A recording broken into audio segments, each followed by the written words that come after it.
যে টমেটোর ভর্তা করব। তো টমেটোর ভর্তাটা আমি দেখাতে পারিনি, কারণ আমার মোবাইল যখন ভিডিওটা করতে গিয়েছিলাম তখন এটা বন্ধ হয়ে গেছে, লাস্ট ফিনিশিংটা দেখাতে পারিনি বলে দুঃখিত।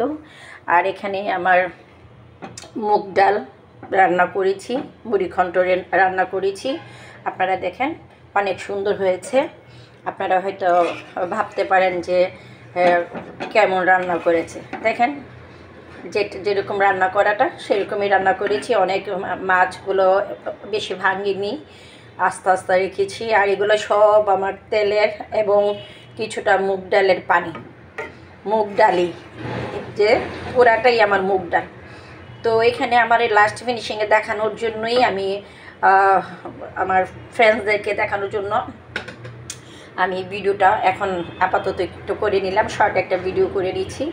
আর এখানে আমার সঙ্গে একটা টমেটোর ভর্তাটা করেছি, অনেক ভালো লাগবে, অনেক টেস্ট লাগবে, কারণ দেশি টমেটো গরম গরম ভাত দিয়ে খেতে ভীষণ মজা লাগবে। এবং আমার মুড়িঘণ্টের মধ্যে অনেক টেস্ট একটা স্যান্ড বের হয়েছে, অনেক মজার স্যান্ড বের হয়েছে। তার জন্য আপনাদেরকে লাস্ট ফিনিশিংয়ে দেখালাম যে আমার ভর্তা এবং আমার মুড়িঘণ্ট হয়ে গেছে। তো আপনারা ভালো থাকেন, সুন্দর থাকেন, সুস্থ থাকেন। আল্লাহ হাফিজ।